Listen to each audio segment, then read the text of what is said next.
We up and running a little bit here? So we're having a bit of a delay. For those of you listening in and can't see, this is Supervisor Mike Wilson. I'm actually going to be chairing today. Our chair is not feeling well. We also have another supervisor who is having a family medical something or another, and which is requiring a delay. And it's requiring a delay for this board for a few minutes because on our consent calendar we have several 4/5 votes required. So what I want to make sure that we do is we don't do those things until we at least have 4/5 of the board here. There's been no call for removing anything from consent calendar, so there's no reason to parse those things out in the moment. But I can do, I think, can we move the agenda around and take public comment, general public comment? All right, well then I'm just going to start this. I'm going to start this meeting up, and hopefully we'll get as far as we can get until such time as, and don't hesitate to interrupt me. If I'm going astray in any way, just let me know. We'll just kind of roll with the punches here. Let's see, we're out there. Okay, well, we'll start with roll call, please. Thank you, Chair. Supervisor Madrone. Present. Supervisor Wilson. Present. Supervisor Bohn. Looks like I'm here. Supervisor Bushnell and Supervisor Arroyo absent. Great, we're going to go to saluting the flag, and Supervisor Bohn, will you lead us in the salute today? Pledge allegiance to the flag of the United States of America and to the republic for which it stands, one nation, under God, indivisible, with liberty and justice for all. Thank you. And so this first modification to the agenda is we're going to go straight into public comment. So this is the time for the public to let us know what they think about things that are not on the agenda. 3-minute time sets. And so is there anyone online? There is not. All right. Is there a question?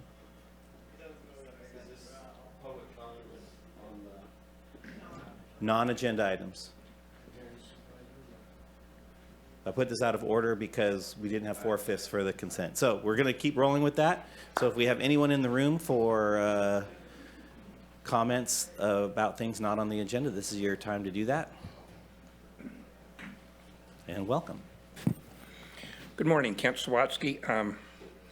Every time I walk into this building, I kind of get a sign of what's happening in Humboldt County. And as you walk up the stairs on your right-hand side, there's a pine tree that's been withered and dead there for quite a while, cigarette butts all around it. And it just seems to be a little bit of a sign of dysfunction of this county to me to see that every time I come in here. I did wish to try and clarify the public perception of what happens in CWS. I throw an extra S in there. And how parents are relieved of their parenthood. Their children are taken from them. In talking to a lot of people, the process seems to be quite consistent. In many ways, there are small variations. But a certain parent is designated to be not going to end up their children for whatever reason. And there's no rhyme or reason to it. This is determined, in my opinion, with personal preferences or friends of the family or something going on. And to enable them to do that, they basically, first thing they do is they accuse the parent who they wish to take the children from of having a disorder. And that particular parent is then told, until you tell us or admit you have disorder, which they don't have necessarily, usually don't, you're not going to get visitation with your kids because it's detrimental. So they're basically blackmailed into not seeing their kids or admitting they have a disorder. Now, as soon as they admit that they have the disorder, then they're maybe allowed to see the children. And it's basically Munchausen's by proxy. They are required to say, well, I have disorder, now I need to get treatment and go and get it cured. Well, it gets cured right away because there was no disorder. To use this to bully a parent away from their children, and if you don't play by their rules, you don't get visitation, you don't get to see their children, you're told.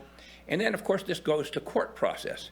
And in the court process, that's part of what's brought forward. The attorneys provided by CWS to represent the parent are part of the team. This is a team effort. In other words, the person will come in and I have definitive proof that what I'm saying is true. I have evidence, other psych reviews, other psychologists, other doctors saying I don't have a disorder. But their attorney is unwilling to present that to a court in a way that it could be understood.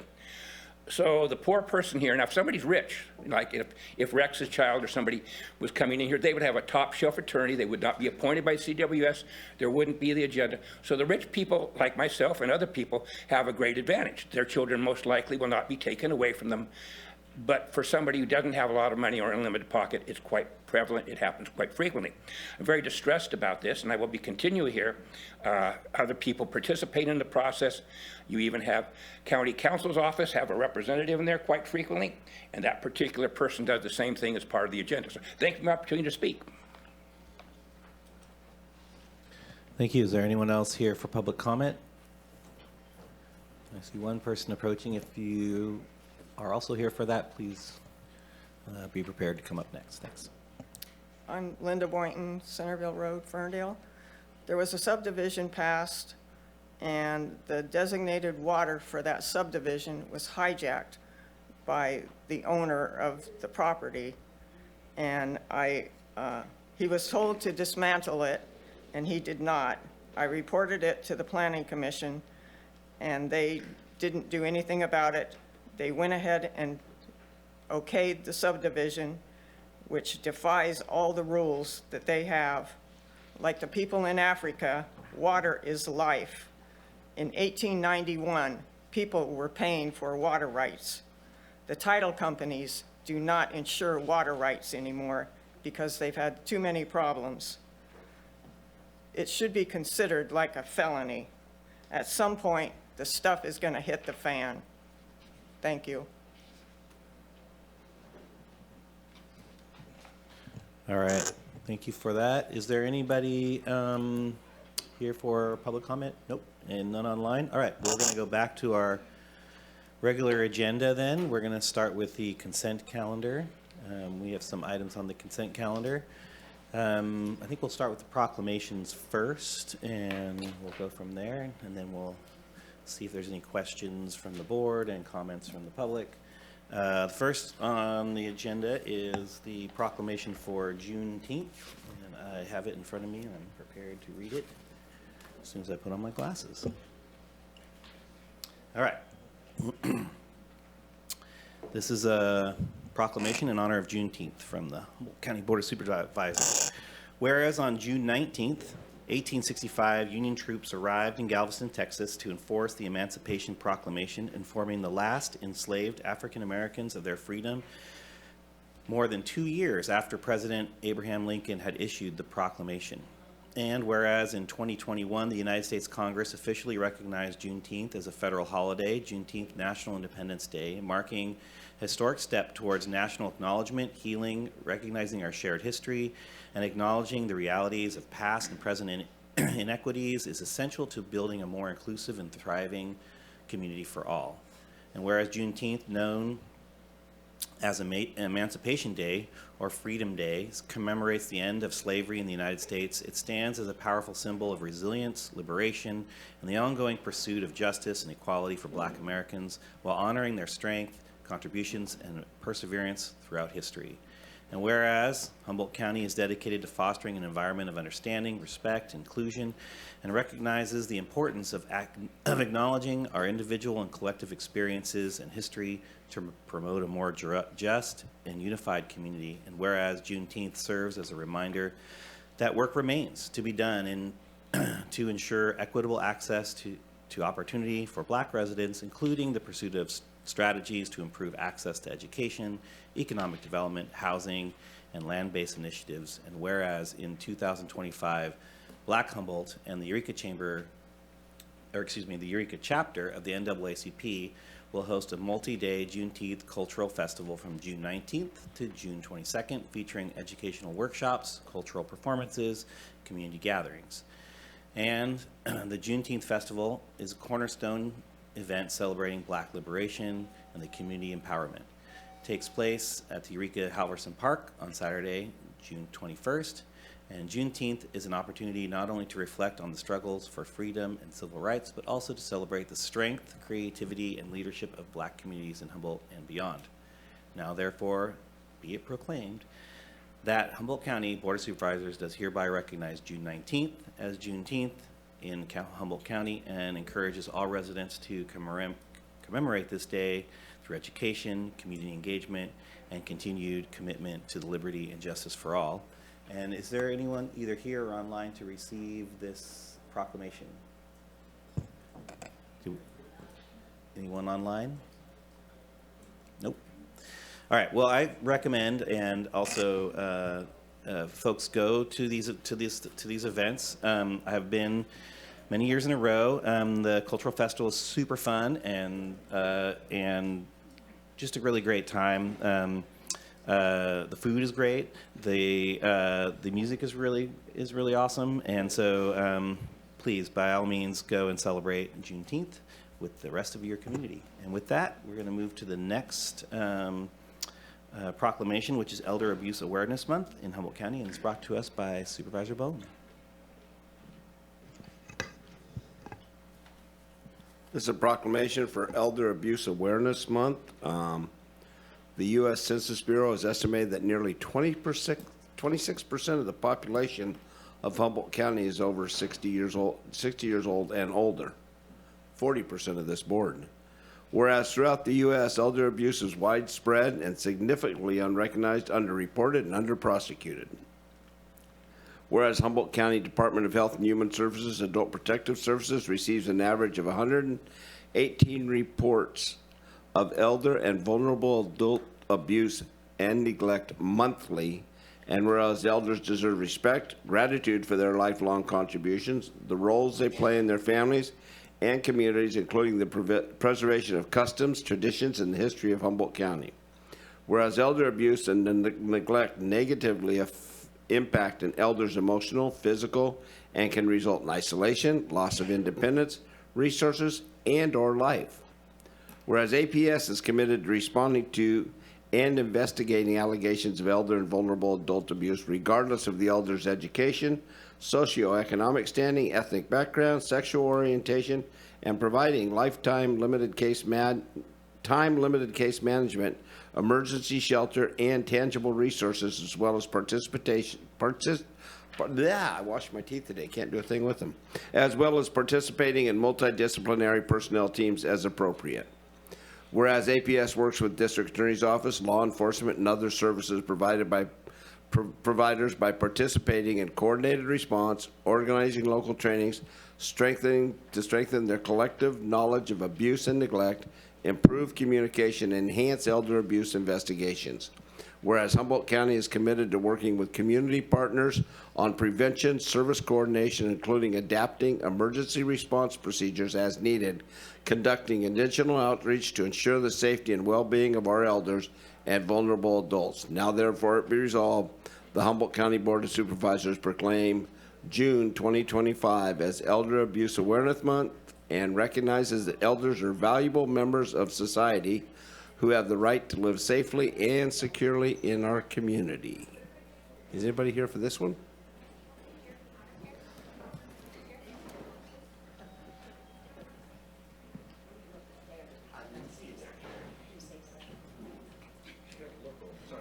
So should I say something first or get my picture with you? Oh, okay. Okay. So hi, everybody. I'm Carrie Schrock, and I know a lot of you here. I'm the program manager with Adult Services, and one of my programs is Adult Protective Services, APS. This is Danielle Sherwood. She is the analyst for APS. And so thank you, everybody, for this proclamation for staff at Adult Protective Services. Every month and every day is Elder Abuse Awareness Day. You heard about some of the statistics that we get, and I want to thank my staff and the support staff, the social workers, the supervisors who are doing the good work every single day in this really, really, it's really difficult and challenging work, but it's also very, very rewarding. So I hope that with this proclamation, it just brings awareness so that everybody can take the opportunity to reach out to elders in the community, reach out to your family members who are elders. Everybody hopefully is going to get to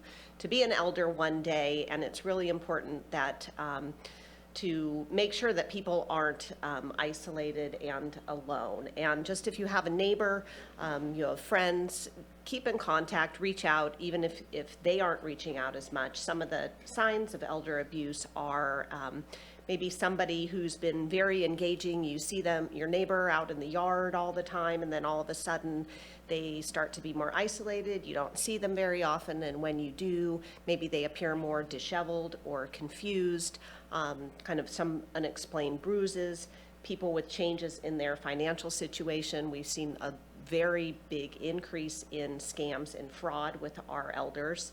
So it's just important, the more that people have connections to family, friends, and community, that really is a protective factor that decreases elder abuse. So I think that is kind of all I want to say. I'll give you the phone number to make a report. It is 707-476-2100.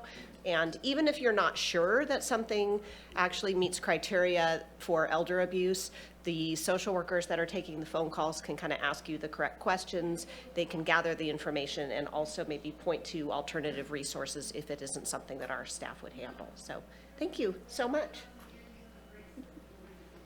My turn now? Yes. Oh, gosh, I should have let you speak first, but No. all right. I'm just here. All right, okay. I'm just here for the fun. Okay. Oh, okay. I thought you were going You've to done say, this. thought you were going to You've done say this something. before. Every year. 3, 2, and 1 more. 3, 2, and 1. And this department does make a difference, a lot. And if you see something, say something, because a lot of the time the elders do not realize they're being taken advantage of. That's true. Thank you so much. Thanks, Jared.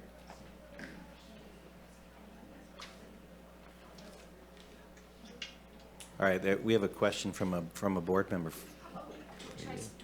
For Carrie, yeah, thanks. Come on up. Okay, hi. I was curious, it just, as I was thinking about this proclamation leading up to it, I was thinking about how in the experiences I've seen of elder abuse, the elder has not wanted to share with responding law enforcement or APS that they are, what the circumstances are. And I was wondering, how do you get people into a place where they can safely share that information if they don't feel safe at home? That's a really good question, and it's kind of one of the key things that our staff do. Our staff, they're continually getting trained on things like that. So a lot of it depends on the engagement skills of the social worker. What you're talking about does happen a lot.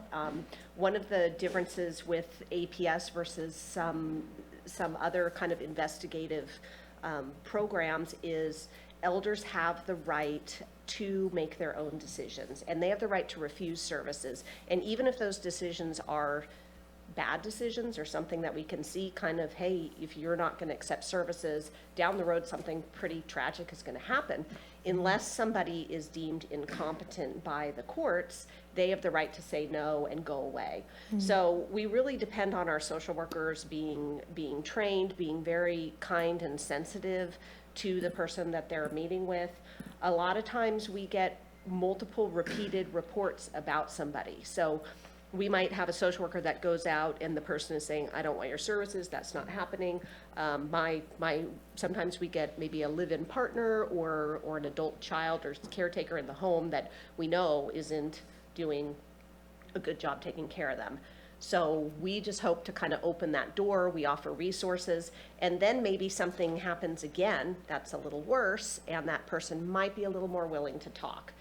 So a lot of times it is just kind of like planting the seed and hoping that the person will be willing to maybe get the services that are appropriate. So it is kind of challenging. that's kind of one of the difficulties with the job is we can see what we think needs to happen, but the person is saying, no. And oftentimes it's really difficult because the person, if it is like a physical abuse or a neglect or a financial abuse case, that is their one main support person. And yes, maybe they're treating their parent terribly, they're taking financial advantage, they're pushing them around a little bit, they're not helping their parent, but the parent is saying, well, if I didn't have this person here, I'm afraid I could wind up homeless, or I could wind up in a nursing home. And sometimes that caretaker is threatening them with that. So we try to provide kind of alternate resources while also kind of being aware that usually in the family dynamics too, it's not like the person is usually all bad. So that's why it's really important to have a community being aware and having people reach out to the elders to kind of know that, hey, well, maybe my adult child that's living with me isn't appropriate, but I have this neighbor that's willing to, come and bring me groceries. And hey, the APS social worker is connecting me up with IHSS, and I can get this care provider in the home. So yeah, It's kind of a long answer, but. All right, thank you very much. Okay. Thanks. We're going to take public comment on all this stuff at the end. So unless there's anyone else wants to say about, I do want to mention that you mentioned scams. They're both online, phone, those sorts of things. And we often imagine elders as being sort of the main target of these scams, but I just read a study where Gen Z is the fastest growing victims of these scams. And so it's like they're becoming very, let's say, sophisticated. And I had a friend of mine, very intelligent, aware, and they thought they were being very, very careful. Recently got scammed from one of these phone calls. So not just elders, everyone be aware. All right.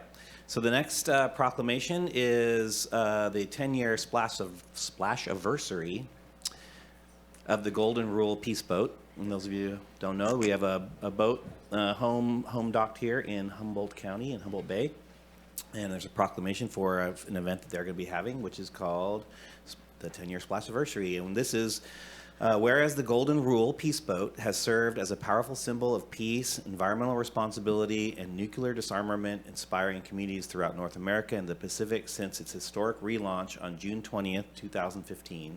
And whereas the Golden Rule is a 30-foot wooden ketch, and I didn't know what a ketch was, even though I was on the Harbor District for 10 years, and I had to look it up. A ketch is basically a two-sailed boat where the mast on the front is taller than the mast on the back.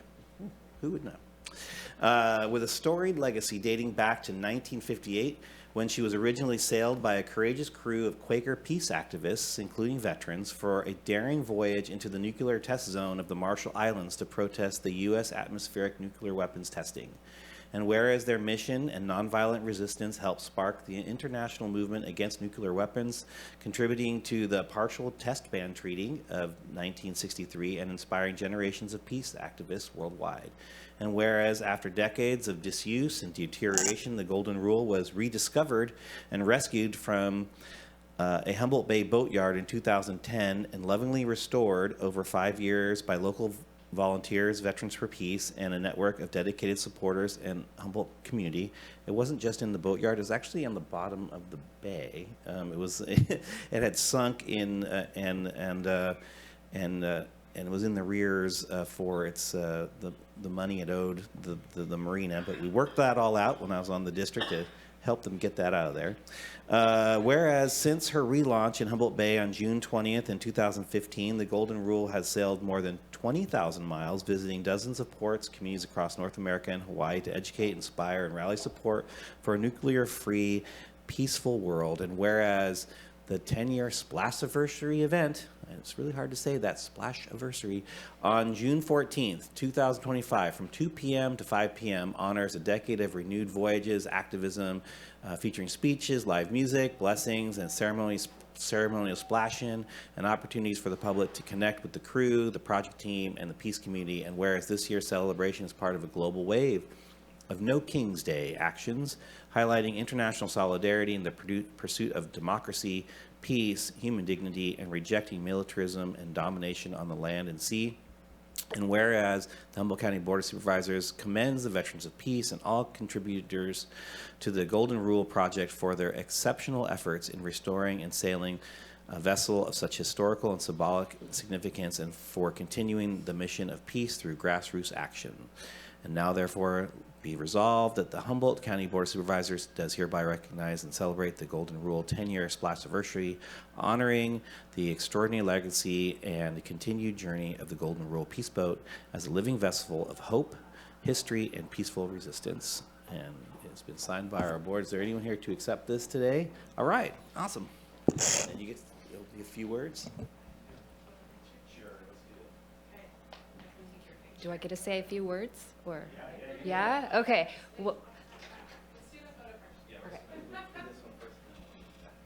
Sure. Right, and then in the proclamation, it didn't say where it was. That's going to be your job. Okay, thank you, because you Okay, just did a pivot. great. and I'm going to you take a did picture that. and then you can say it on the mic. All right, All right, 1, 2, 3. Great. you're up. All right. Thank you so much. This is the first opportunity I've had to accept a proclamation on behalf of the Golden Rule Veterans for Peace national project. This is very exciting for me. I live in Eugene, Oregon, and I come down here as the project manager and the representative of the boat. The local community members who are a part of this project have put this together and notified me this morning that this was happening, so I'm really excited. We did plan on having a splash anniversary, which means the boat splashes back into the water in a celebratory rebirth of the boat from the work that this community did for 5 years. But as it goes, the boatyard got a little backlogged in its haul-out processes, and we did a pivot scramble and now are holding that anniversary without the splash-in at the Eureka Theater. So thank you so much for the Eureka Theater for standing up and giving us space there. So 2 o'clock, same time, the doors will open. We are busy working on the boat now, so instead of having it hauled out, we are doing the bright work. So we're looking for volunteers who want to come down and work on the bright work. I'm down as the project manager, sanding each day and trying to get that ready while I'm trying to replan the party without the splash. So we'll just create a new nostalgia around what an anniversary looks like for this boat, and we really appreciate and feel honored to accept this. So thank you very much. All right, thank you. All right, so you're good. Thanks. So that's it for all the proclamations. So I'm going to turn to the board if there's any questions or comments with relationship to, or in relation to, excuse me, what we see on the agenda here for consent calendar. So starting with Supervisor Bohn. Well, I just want people to be aware, I mean, it goes through on the consent, but there's about $5.6 million being doled out today to help with people with housing needs and homeless people. That's just today. This doesn't count the buildings that City of Eureka's building. It doesn't even count. So when people come up and ask, what are you doing about the homeless problem or issue or needs, it feels like we're doing everything we can, and I think our staff is doing everything we can, and we're trying to utilize as much federal and state monies as we can. I don't know if we're making any ground, but we certainly give it an effort, and I just think it should be noted that there is $5.6 million that we said, here, go take it. But it's a little more than that. It's given people opportunities to maybe change the direction of their life. So when people, I'm just repeating myself, when people say nothing's being done, sure seems like we do a lot up here towards people that have housing issues or are homeless. So people need to be aware sometimes. It's a good comment. Supervisor Madrone. Thank you for that, Supervisor Bohn. You're absolutely correct. As always, mostly. Like the rest of us. None of us are correct all the time, right? But that was a very good and important statement. I appreciate that. Glad to see the Hammond Trail Bridge taking the next steps forward on the Mad River for repair, replacement, engineering, and environmental service work. So that was one. Yesterday we heard about some earmarks with Senator Padilla. This is one of those that Congressman Huffman, along with Senator Padilla, has moved forward. And very grateful for that. It's a wonderful trail, really kind of the trail that got a lot of trails going here in Humboldt County, including seeing the paving of the Bay Trail coming along. So anyway, glad to see that on the agenda. Great. Supervisor Arroyo, got anything?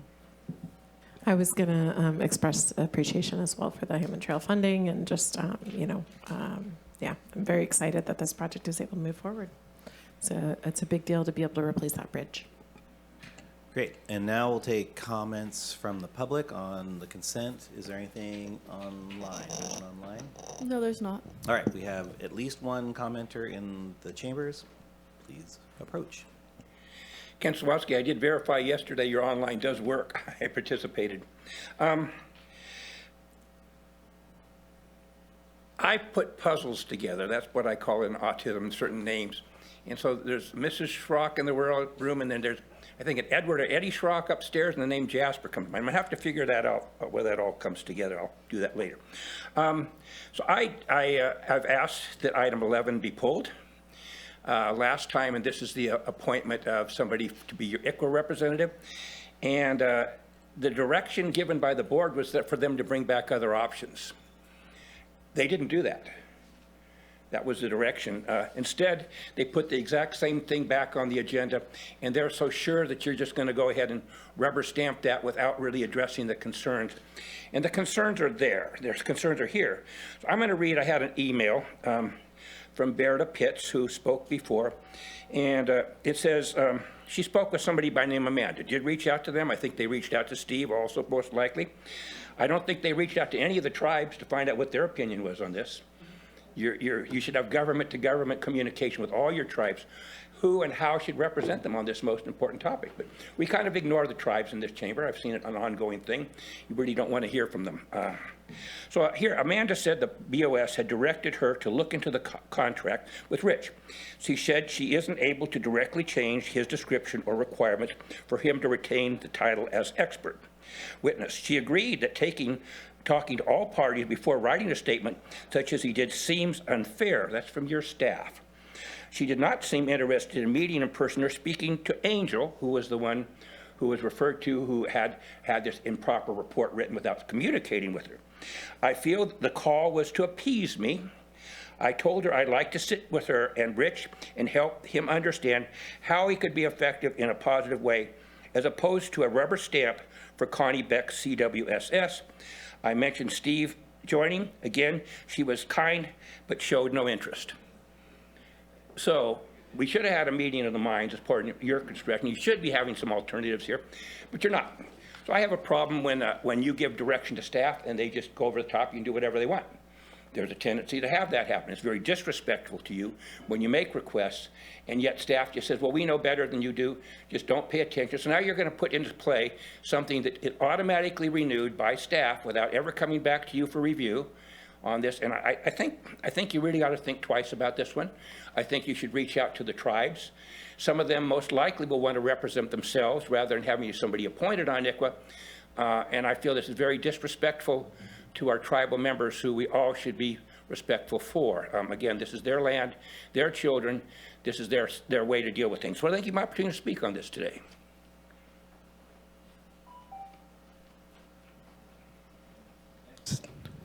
Good morning. I'm Berta Pitts. I am here today to speak again about a dangerous pattern in Humboldt County's child welfare system. Parents like myself are not just facing CWS. We are up against a coordinated team that includes Minors Council, contracted evaluators, and paid expert witnesses like Rich England. These professionals are not neutral. They're tools used to uphold the county's narrative, even when that narrative is built on falsehoods. Rich England has become a weapon for CWS. He writes expert opinions without ever speaking to the parents he's condemning on paper. Why? Because if he met us, if he saw that we were level-headed, kind, intelligent, loving parents and advocates, and especially if he saw our evidence, it would make it very difficult for him to write his reports. It's much easier to silence us and pretend the truth does not exist. Why aren't tribes encouraged or supported to bring in their own experts? Why is there funding for county-paid voices but not for tribal ones? ICWA was created to protect Native families, not to be used as a tool to dismantle them under the pretense of compliance. CWS builds its cases on internal notes. Many of them are inaccurate or outright false. These notes are passed between hands and treated as fact. No one verifies them. No one asks for clarification. When I held multiple forms of actual evidence disproving what was written about me, I was told by social workers, we can't go back, and use your attorney. That refusal to even look at the evidence wasn't confusion, it was a strategy. Even the ombudsperson who wanted to communicate and wanted to help couldn't do anything because the people I was reporting are his bosses and colleagues. This is a conflict of interest and it harms families. It's 2025. Every CWS encounter and meeting should be recorded, especially when a child's future is on the line. It would help parents like me, it would help my children, it would protect families, and it would hold CWS to a higher standard of accountability. Why wouldn't we want that? We aren't afraid of the truth. We are afraid of the truth not coming out. To this board, will you continue to allow paid experts to rubber stamp false narratives while children suffer? Or will you demand a system that respects truth, tribal sovereignty, and parental rights? Rich England must be willing to meet with the parents whose children he supports being taken away. He has to look at evidence. He has to be willing to write and speak a truth that is based on reality and facts, not agendas and a false report. I suspect that if he were willing to do so, we would not be discussing this today because CWS doesn't want that. Thank you. All right. Thank you. Is there anyone else here to speak to this consent items? These. Is there any comment from the board on this? Supervisor Madrone. Thank you. So the tribes did reach out to me in the time between the last meeting and this one and said that they do support Rich England. I appreciate that county staff reached out to you, Verda. But, you know, I mean, mistakes get made. And, you know, staff and consultants and others, I think, tried to do their best job. I can't even imagine, frankly, being involved in trying to make some of these decisions around our children. I don't know the details, nor can I be told the details, frankly, because of confidentiality rules and other things. Again, I appreciate staff reaching out, but I do think that as we go forward, there are many situations where we really have to kind of double check what's going on and be more open to listening to all parties, things like that.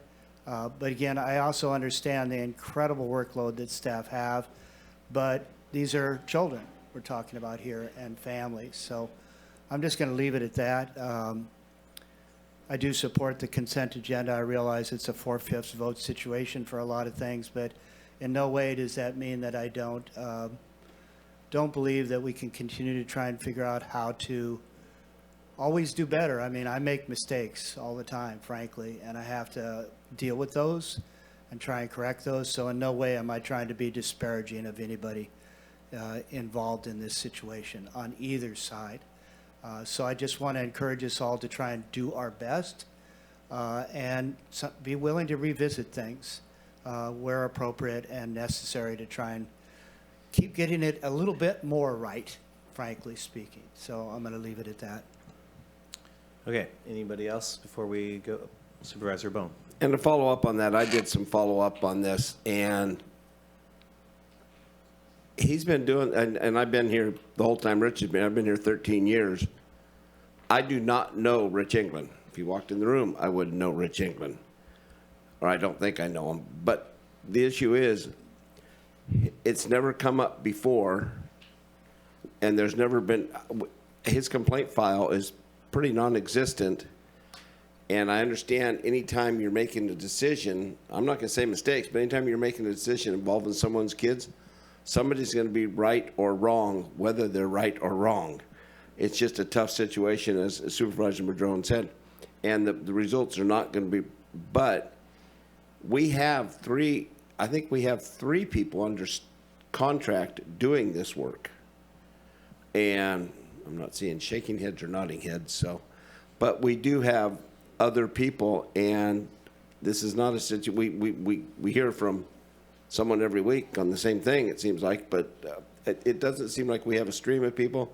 As far as tribes, this has been fairly well open, and the tribes are more than welcome to come tell us what they need or what they don't need. So I think that's why we're seeing this brought to us in this form, because the alternatives are what we have right here. So I appreciate staff for bringing it back. Supervisor Arroyo? Thank you. I was going to, I'll just add just a little bit to that. We did receive communication. This isn't something that, none of us have communicated about. It sounds like we've all had our own communications independently around this topic and took it very seriously. And as Supervisor Bohn said, we have multiple expert witnesses, and these are witnesses with expertise in ICWA compliance. And so I appreciate that staff have provided the information and looked into the matter and provided us with information. And it sounds like we've all, reached out to our own community organizations and to tribes and to understand this better. So I'm ready to move forward today. Thanks. All right. Can we get a motion in a second, please? I'll move approval of the consent calendar. I'll second it. All right. Can we, is it roll call today, or are we on the screen?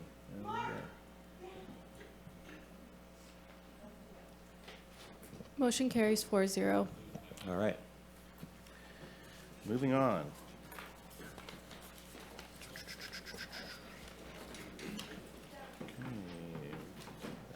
Okay, so none scheduled, no public hearings, no matters for time certain, so we're doing straight to matters initiated by the board. Do I have that correct, or no?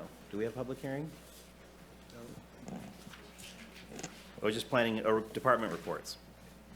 Planning and building, sorry about that. All right, so the first thing that we're going to have here is the introduction of the first reading of an ordinance amending Title III, Division 11, Chapter 1 of Humboldt County Code to add Section 3111-14, a local responsibility area fire hazard severity zones, and adopting the recommended fire hazard severity zones within the local responsibility areas.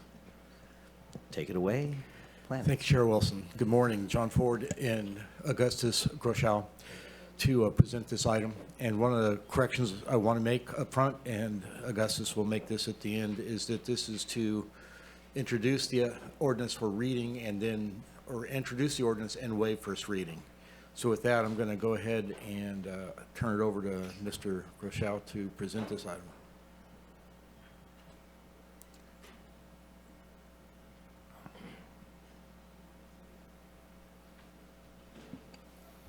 Good morning, Board. Just waiting for the presentation to reach the screen. There we go. All right, so today we're presenting on the fire hazard severity map. Gotta minimize this because it's in my reading way. There we go. Within the local responsibility areas, this is countywide. It affects areas from, I believe, Stafford to Trinidad. However, the Trinidad-specific zones are within the city rather than within our unincorporated jurisdiction, so we're not quite worried about those specifically. So here we can see the recommended map. The state fire marshal is required to prepare these recommended maps in accordance with Section 51178 of California Government Code. And in response, we have a time limit to adopt those maps in accordance with 51179 of California Government Code. We do have the optional alternative of adopting higher or more severe, or rather, additional fire hazard severity zones within our local responsibility area, but we haven't had an opportunity to do like the necessary research to see whether that's appropriate. Excuse me.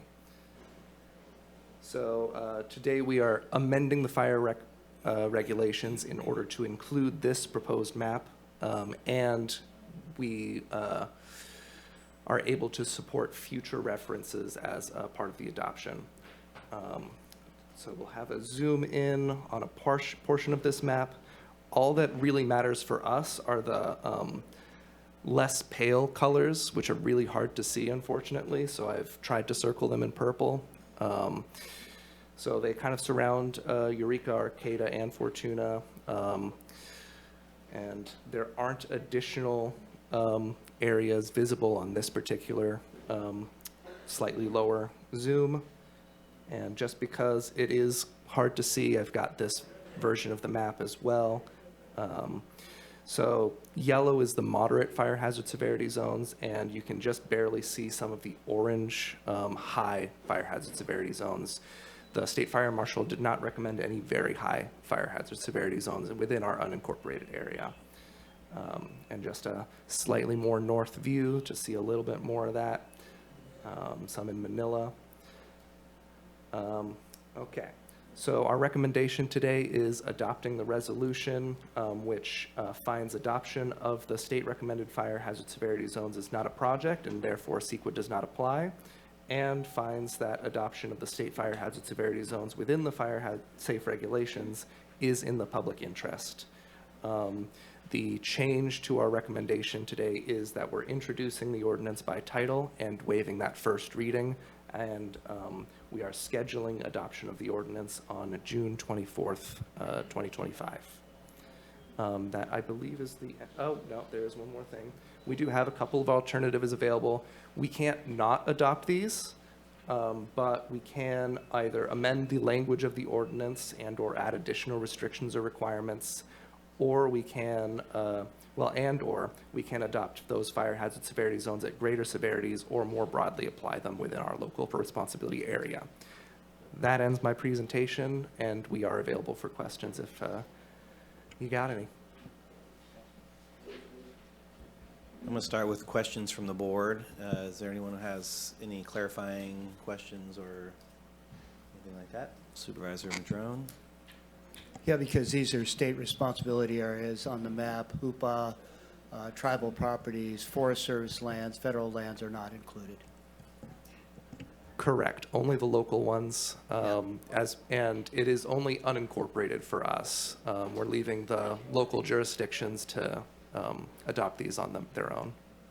And of course, not surprisingly, areas around Willow Creek and eastern southern Humboldt have high severity fire zones. And sure enough, in the last few days, we've had thunderstorms in those areas as traditionally, although I will say that, the thunderstorm season used to be a lot later. It seemed like more in July or even August, September. And we're seeing it happen in June pretty regularly more these days. There's some theories out there that as the marine layer has retreated a bit, it's allowed the thunderstorm belt to move west from Hayfork, Weaverville, towards Willow Creek and HOOPA and those areas. But who knows, right? Those are things for climatologists to sort out over time. But yeah, I think the map looks good, so. Great. Any other comments? Seeing none, I'm opening this up to the public. Anyone online? There is none. Okay. So Blue Lake did theirs, and I understand you don't have any choice. That's pretty well what we have to do. We have to adopt it, or I guess whatever. It's kind of a little, I find it, people rely upon these maps' accuracy as far as where they buy their property. And I couldn't tell from the map, maybe my vision's not that good, I probably need to get another map, but there's certain areas like Friday Ridge Road outside of Willow Creek that have burned 2 or 3 times consistently, and those should be bright red. I mean, there's reasons why that burns 2 or 3 times consistently. Same with any area that's burned twice should be bright red, letting people know when they look at this map, well, don't buy this to build a house on. It's not a good place to survive. And so I would think that maybe in the future, you might put together some kind of ad hoc committee to go ahead and or have staff work with you to come up with designations of those particular areas that are burned more than once at least, and those would get very high severe ratings. And I think that's in the public's best interest. As far as transparency, it's their lives. People come up from out of the area and they, oh, this is low or moderate, I'm going to go ahead and wing it, put my $500,000 house, and then they watch it burn down. So I hate to see that happen. It's better to be overly protective in these districts than underly protective, especially with, as Supervisor Madrone said, things are changing out there. I mean, historically, I've seen major things, and I have property down by Salyer and other property in those areas. And we get smoked out more and more. Now you're going to also find, I think, the Forest Service no longer really is going to have a functional firefighting system. So those areas, although not mapped, apparently, in my opinion, that should be mapped somehow to, again, allow people to understand, even if they're building right up against a Forest Service area that might be bound to burn. So be a little more cautious and a little bit more on the conservative side if you get a chance. Thank you. Thank you. Is there anyone else here for public comment? Seeing none, I'm going to bring it back to the board if there are comments or a motion to go with staff recommendations. Supervisor Madrone. Thank you, Acting Chair. Friday Ridge actually is identified on here. What it is a series of isolated parcels surrounded by Forest Service land. So you wouldn't see it as a block of land all along Friday Ridge Road, but if you zoom in on the existing map, you'll notice that there are every single parcel along Friday Ridge that is in county jurisdiction is identified as very high fire severity, just as you were recommending. So just takes a little bit of zoom in, and Friday Ridge isn't actually listed there, but you can see a series of parcels that go from the South Fork Trinity River up the ridge, and that is Friday Ridge area. So thank you for the comment, and yeah, I think that's well covered on the map. And with that, I would move staff recommendation. Supervisor Bohn. Is there a second for this? Okay. What? No second yet. No? I'll second. Okay. And just for discussion, thanks. I think we all got in our mailbox a thing from their newsletter from Sierra Pacific Industries, and I see that over the next 3 years they're going to be contracted with the United States Forest Service to build 400 miles of fire break, and the success ratio is pretty high. They've already done, this is private sector, have already done 2,000 miles of fire break on their lands that border the Forest Service, because as you know, there's been quite a few fires that have gone from the Forest Service and gone over to, I think they lost 56,000 acres in a fire a couple years ago. So they are making a difference in the private industry, and now they're going into the Forest Service. Golden State Natural Resources from RCRC has gone under contract with the Forest Service to do fire thinning and fire breaks. So they're, as it was mentioned, they're stepping back from fire. They're saying they're stepping back, but they're actually doing a lot of work on their lands to make them fire preventive. And you'll find out most of the places that burn once or twice that they are now finding themselves doing. So if you can harden your house from fire, you can be successful. Don't wait till the day of the fire, the week of the fire, when they chase you out and think you're going to catch up with it. So take a lead from what Sierra Pacific's doing with a partnership with the Forest Service, and it seems to be working out very well for them. Okay. Supervisor Madrone. And I was going to take it back to staff before we Appreciate button this that. up. Yep. Thank you. I just wanted to point out that literally almost the entire 1/3 of eastern Humboldt County, 1/3 of Humboldt County, all of eastern Humboldt County is almost all in high to very high severity ratings for the reasons we all can understand. I just wanted to note that Chief McCrae is here in the audience. I don't, Mr. Chair, when you think it might be appropriate to see if he might want to make comment, because as a local responsibility area, it is CAL FIRE that is our primary responsibility, but often the first responders are there. All of our volunteer fire departments, underpaid, understaffed, mostly volunteer, but as appropriate, Mr. Chair. Sure. It seems like you did volunteer the chief to make comment, so Through the chair. this might be the time to do that. I just know we've been incredibly lucky to have such a great CAL FIRE here in Humboldt. Welcome, Chief McCrae. Good morning, and thank you for the invitation. Just briefly, the recent legislation for fire hazard severity zone mapping update, that is directly associated with fire safe regulations. And the purpose of that is for the protection of our citizens, our communities, as well as first responders. So I would greatly appreciate your consideration to accept and move forward with these requirements of the state. Thank you. Any questions? Thank you. Ryan, you got Ryan, do you have anything to say on this? All right, just checking. Anybody else? Back to staff. Yeah, I just want to clarify, staff's recommendation is to introduce the ordinance and waive first reading.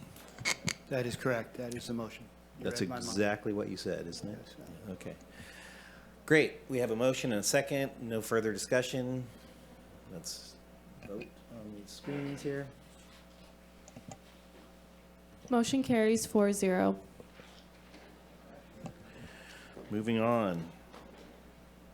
I think the next thing is brought to us by Supervisor Bushnell, is not here, but this is an item, the award of Proposition 1 grant funding for new Semper Virens Psychiatric Health Facility. Number 2, where am I? Oh, shoot. Sorry about that. That's all great. Sorry. I have a... That's why you're here. Now that's why you're here. All right. This is to introduce an ordinance to amend Chapter 10, Division 2, Title 2 of the Humboldt County Code relating to the emergency organization and function of the Humboldt County Disaster Council. Again, one of the best band names that no one's ever taken, so it's on you to... Well, I hear you play guitar, isn't that right? We'll see. Well, thank you, Chair, members of the board. I'm going to keep it fairly brief. This is a very simple amendment today. Really, the purpose, similar to the last presentation, is to introduce this amendment and waive the first reading. In updating this code, really the intent is to align the code with the California Emergency Services Act. So there's a few things that we've gone in and updated to do that alignment. Most notably, in the past, our requirement for renewing local emergency proclamations by county code was 30 days. The recommendation is to extend that to 60 days in alignment with the Emergency Services Act. And similarly with local health emergencies, change that from 14 days to a 30-day renewal. This will help us with the staff time, and for some of those longer duration emergencies, it prevents us from having to come back to the board every 2 weeks or every month. And the requirement to terminate a local emergency still remains at the earliest possible moment. A couple other notable changes: the Disaster Council membership in this amendment is extending to include additional partners, department heads that are involved in response and recovery efforts. The purpose of the Disaster Council is really kind of an advisory committee that helps review plans, make policy recommendations that we can then bring to the board for adoption of our emergency framework in Humboldt County. So over the last several years, when we've had these long duration incidents, we've had a policy group that's been kind of replicated off the Disaster Council, and we want to make sure that those department heads and partners are officially on that committee. And then lastly, one other change is realigning the line of succession for the Director of Emergency Services. In previous, or I guess in the current county code, it has the sheriff, the undersheriff, and then an operations lieutenant. The recommendation in the amendment is to change that to the sheriff, the undersheriff, and then my position, the Emergency Services Program Manager, because that position is responsible for overseeing the Office of Emergency Services, which is what I do on the day-to-day. With that, if there's any questions, I'm happy to stick around, but it's a pretty simple amendment, and we're hoping to bring this back next week on the 17th for adoption. Thank you. Is there any comment or questions from the board? Supervisor Madrone. Thank you for bringing this forward. The Disaster Council hasn't met for years, so is there a plan how that's going to work? Do we only meet after there's a disaster, or do we meet in advance to be doing preventative, thinking forward, that kind of stuff? Well, thank you for that question. Disaster Council actually met in June of last year. We have our next meeting scheduled for July 9th of this year. And one other change in this, previously it required 2 meetings a year. We're scaling that back to 1 meeting a year. And it's largely focused on planning efforts pre-disaster, not post-disaster. Okay. Thank you. All right. Is there any other questions before we open this up to the public? All right. Is there anyone online to comment? No, there's not. All right. Do we have anyone in the house? All right. Well, I always appreciate, I want to say the thank you because I'm on the list anytime they put out a bulletin or something. And anybody who's not on that list, who you want to know what's going on out there, they're right on top of it, very informative.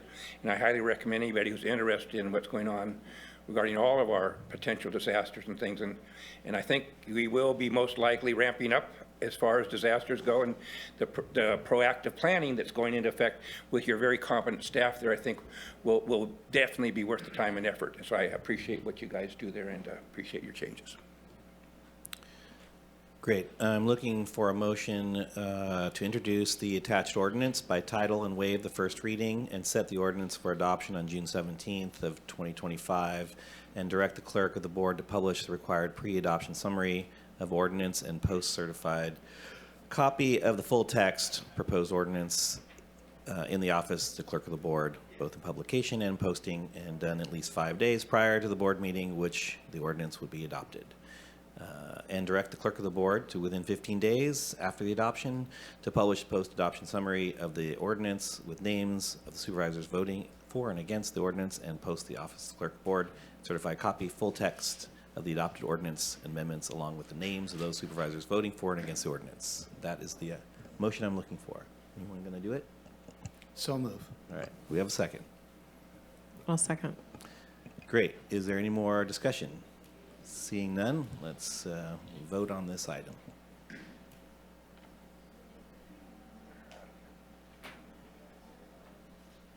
Motion carries 4-0.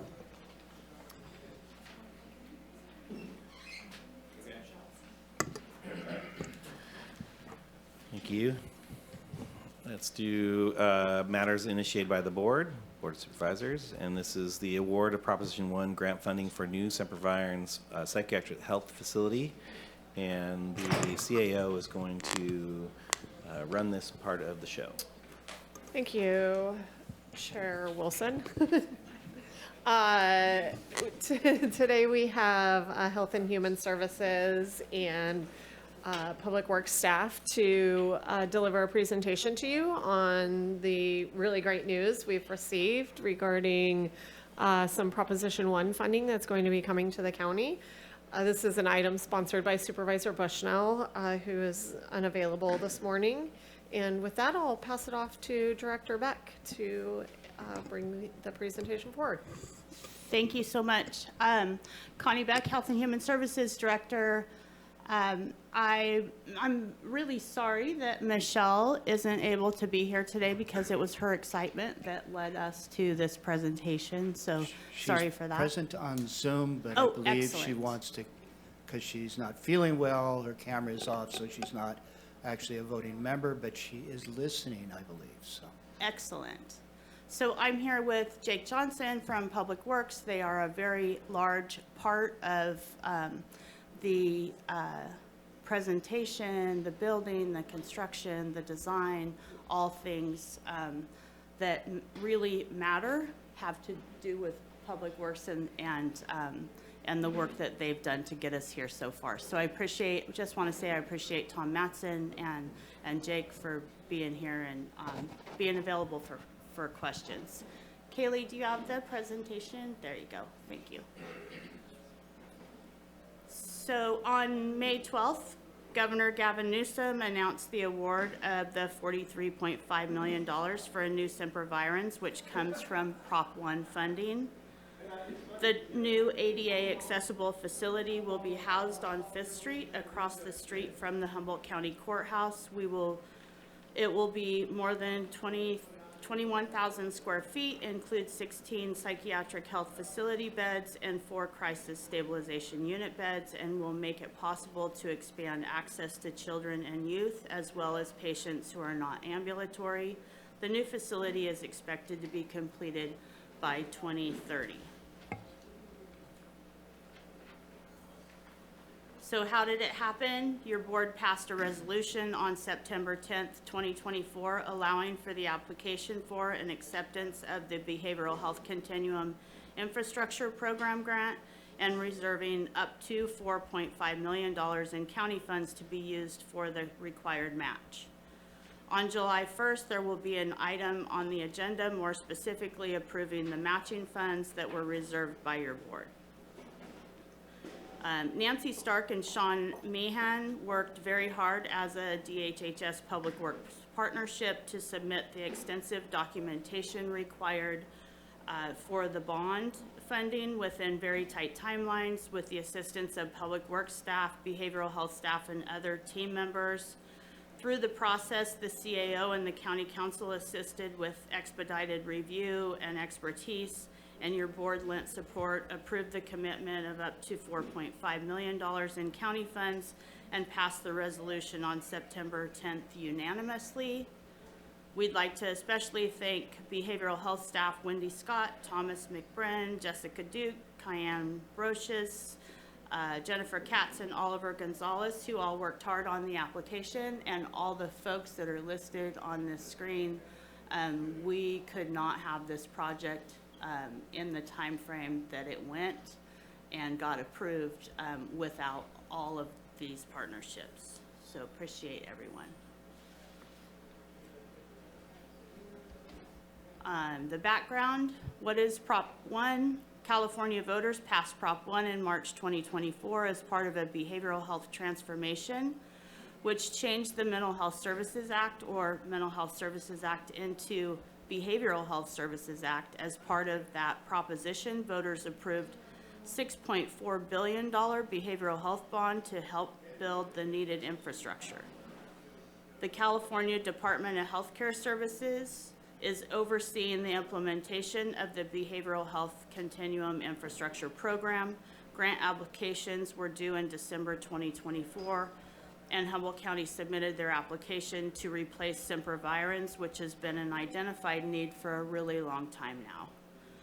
The building, housing Supervisors, was built in 1906 as a general hospital, and it was renovated into a mental health facility 7 decades later. Supervisors opened its doors to the public in 1970. The building has required constant maintenance and expensive repairs ever since. There have not been any significant improvements made to the facility over the last 45 years. From fiscal year 2021 through 2024, maintenance, repair, and project costs have exceeded $864,000. There have been 3,008 work orders in that 5 years. We have approximately $4.1 million of projects that are currently on hold, including full elevator retrofitting, replacement of a leaky window, tile and floor repairs, etc. In addition, we have had another $2 million in additional recommended repairs and upgrades, including repairs, remodels of patient rooms, removal of portable generator, installation of standby generator, roof requirements or replacements, etc. And for the grand jury, since fiscal year 1920, I think most of your board is aware that the grand jury has reported on the current facility every year since then. So more on the process. The state issued $1.8 billion in round one grants for all counties using a regional model to try and make sure the funds are spread statewide. Humboldt County and the region received several grants, it's over $90 million. We received the notice of conditional award on May 6, 2025. To accept the grant, DHCS required an acceptance attestation and documentation of the match requirements that were included in the application. Staff in both Public Works and Behavioral Health worked hard to compile all of the needed documentation and then submit it to the state. Within 10 days of having received the award notice, that has been done successfully, and we're very grateful to all the staff for getting this completed. We are now waiting for the state to process the submitted documentation, and then they will create a program funding agreement to be signed by myself as the director, as authorized by your board originally. The county match includes the value of property, the county property, the cash match, and sunk costs, which are costs that have already been incurred. Sunk costs for the consultant services utilized for the architecture and engineering services related to construction are considered a match and are not reimbursable.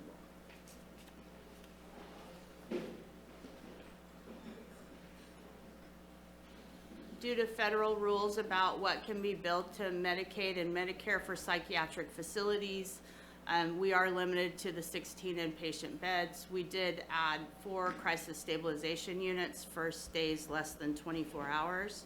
Design and construction for a locked psychiatric facility are costlier than other efforts to ensure a secured but welcoming behavioral health facility with tamper-proof, anti-ligature fixtures and low-maintenance finishes.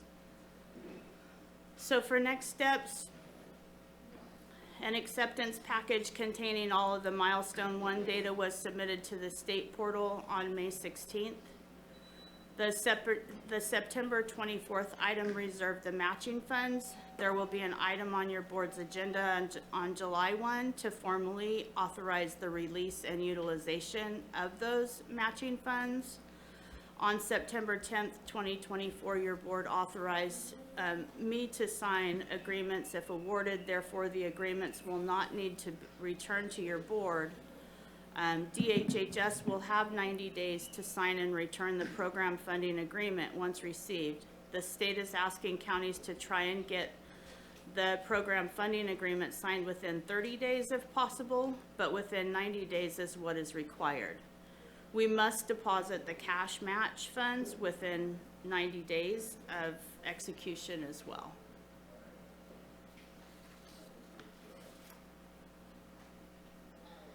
So for unknowns, we're not sure how the facility will be run. We'll have more discussions around that. We may contract with another entity or possibly continue to run as the county. I know that your board is aware that we have several contracts with doctors and nurses in order to provide the services of Supervisors, so that will be a work in progress over the next couple of years. It is not yet known if the facility, oh, I'm saying that over again. We will be working with our community partners and stakeholders on feedback opportunities that align with the grant guidelines. Because of the short time frame in which the facility design had to happen in order for us to be shovel ready for the grant, we were not able to have a lot of community conversation except for at our behavioral health board and other areas where we were noting that we were actually applying for the funds, but we weren't able to have a lot of input into the design phase, but other things we'll be able to have some consideration. We also didn't include outpatient services in the new building, so there will be a lot to figure out there. And then I just have some pictures of the original structure. This was when it was the general hospital. And then Supervisors as it is now.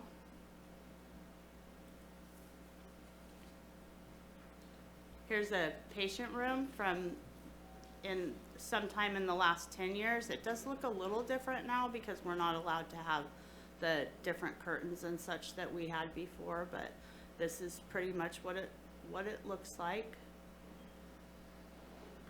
And this is the current outdoor recreation area.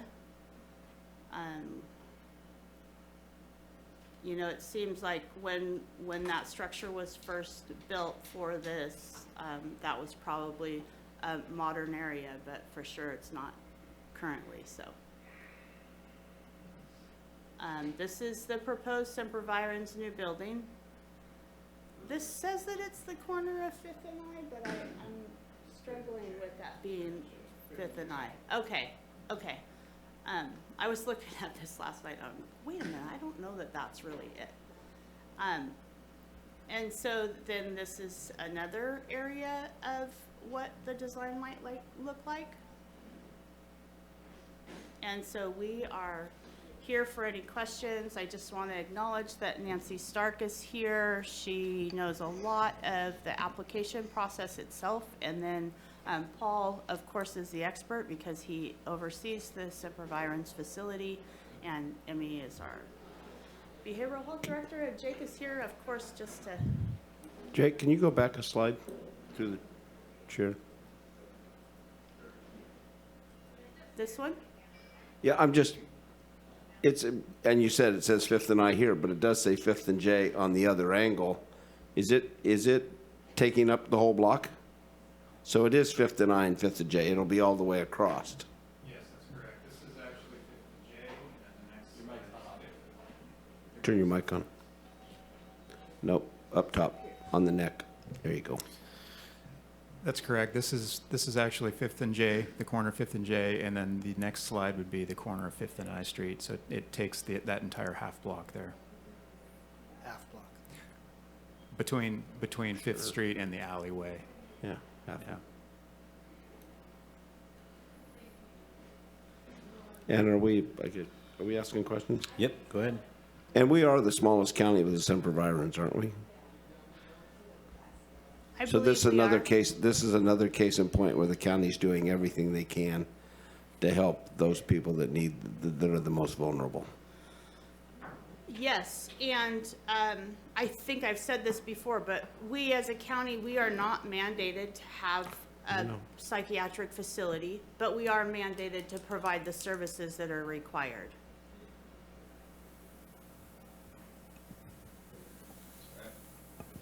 Supervisor Arroyo. So you mentioned the outpatient services, and is that still just TBD as far as where those will be provided, or is there a potential to incorporate that into this facility? How might that look? We don't know yet. Come on up, Paul.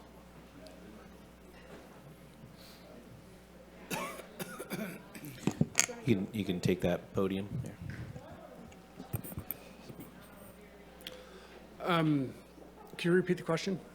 So I was asking about outpatient services. So currently we treat so many people as outpatient clients, and I just don't think the community, first of all, really realizes the scale of outpatient treatment that happens there. I think they think of it as only an inpatient facility. So I was wondering if you could speak to, where that might happen or whether it could be incorporated into this new facility. It's not going to be incorporated into this facility. We spent a lot of time looking at the space in this facility with the CSU downstairs, having a full kitchen as well, and a nice space upstairs that will be able to separate youth from adults, from commingling. So we spent a lot of time with that structure, with the limitation of the space that we have. So we're not sure where we're going to put outpatient services yet. We could possibly continue to use some of that space at 720 Wood Street. As you know, we have our medication support clinic upstairs, and downstairs we have our same-day services. So there's still a possibility that we could be using that space. And we still have our space down at 2nd and D that we're utilizing too for outpatient services and substance use disorder services. So if we're going to expand those services or move them from 720 Wood Street, we definitely need to have discussions about where those staff are going to reside. Okay. And then the public health facility that's currently on the same property, is that going to be remain exactly the same, or what changes are going to happen there? I apologize if you mentioned it. There was a lot to take in. No, I did not. The public health main building will stay at that current structure. Okay. And then that will only allow for a small parking area because we are taking the majority of the space. A couple of things I'd like to note. The outpatient, we have had a number of surveys with clients in the community that have received services through Supervisors, and note how hard it is to go back to that area for outpatient. So I do feel like this is an opportunity for us to change that structure a little bit. And then we do still have the Hope Center and other things still at Wood Street. So those are all things that we'll have to determine how to deal with. And then the parking has been brought up to me a couple of different times with us having to use that space.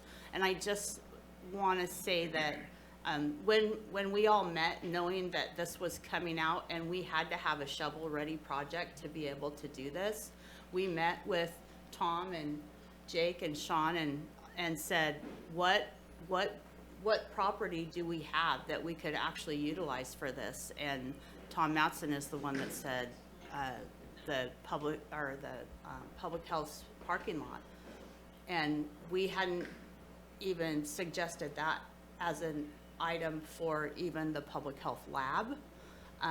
So there's a whole lot here still that we have to figure out.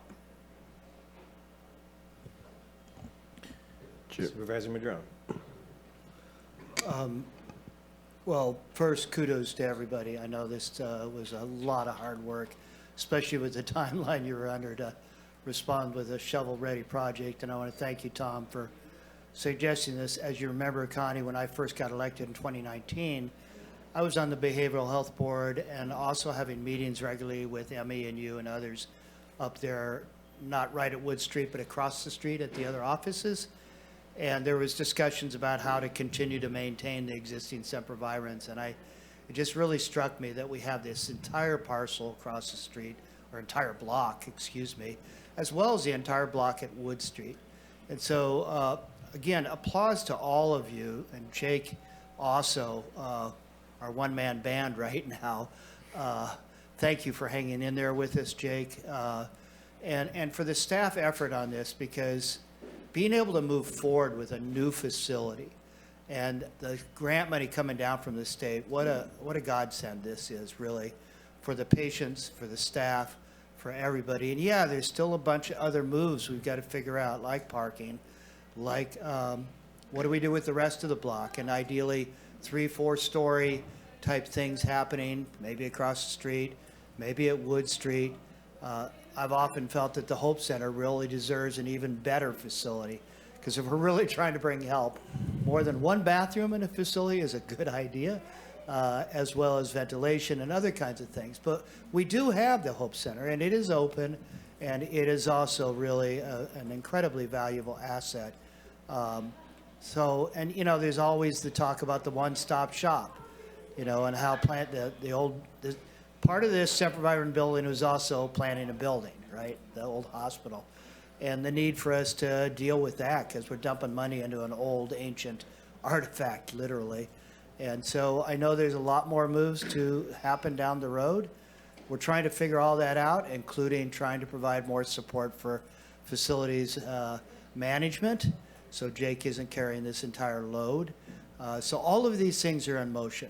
But I just really want to thank you, double down on thanking you all for the hard work. And because of that, $43 million, I mean, this is really quite an amazing award. And, so thank you all. Great. Supervisor Bohn? Yeah, since it's designed, planned, and everything else, why 4 years to build it? I'm just why do you think we're going to take 4 years to build it? We're currently in the schematic design phase, so we need to complete schematic design, proceed through design development and construction documents. Understood. To get everything put together, and then we anticipate that to take about a year, and then we will probably be selecting contractors in a year and a half, and then going from there. So are we designing it in-house, or are we sending it out? No, we have an outside design consultant, Boulder Associates, who fortunately were able to jump in and help us get to the level we're at now very quickly. They're experts in this field. They've done these types of facilities before, so they know, what's important and what they were able to kind of jump forward on our needs. And looking from this end up, it would probably be, I don't know, I would suggest spending more money to have them do it on a shorter basis, so we obviously start serving the people we need to serve. But otherwise, this goes by the way of the jail. In 4 years, we have a 30% increase in costs, and it becomes unattainable, looking at our budgets over the next 3 years. So I think pushing the envelope now and do it a little more, I mean, a year to design, it's for 16 beds, plus a kitchen, and I know all that and everything else, but I mean, it just seems like 4 years seems like we have a lot of opportunity to take a lot of hiccups in the next 4 years, because I don't see anything going down in the next 4 years. I don't see any, and I worry about those things, and I don't know if we have the escalation clauses in there or anything else. I know there's no clauses in to cover raises, and this is exactly what happened. I appreciate that we sent in a complete packet, but if you remember right, that's what happened with the jail. We didn't deposit the $1 million or whatever, so we got put on the back burner, suffered that, and then we didn't get the extra beds over there that were needed. So if there's anything that can be done on that or looked at, that would probably be, I know that's not the way, but costs are going up, and if we don't get it built, costs are going to go up some more, and then it's going to be unattainable, and then we're going to be sitting here with a lot of wasted effort. So, and I want to thank Michelle, even though she's not here today, for her efforts that she's put forward on this. Okay, Supervisor Madrone? Yeah, I share your concerns about how long it might take. And I think the best way to deal with that is for this board to figure out how to bring more support into facilities management. Because you're a one-man team right now. And we got the vets hall, we've got this, we got the triage center. We got a lot going on. And you can only do so much. So if we want to speed this timeline up, then it's this board working with the CIA's office to figure out how to try and bring support into, to back you up, really. I mean, that's where I see the best way for us to help get this moving forward as fast as possible. But of course, those are other matters to be worked on, but I appreciate you bringing up timeline, because costs do go up. We all know that. So thank you. Thanks. And is Supervisor Bushnell online, and does she have her hand up or want to speak to this item? No.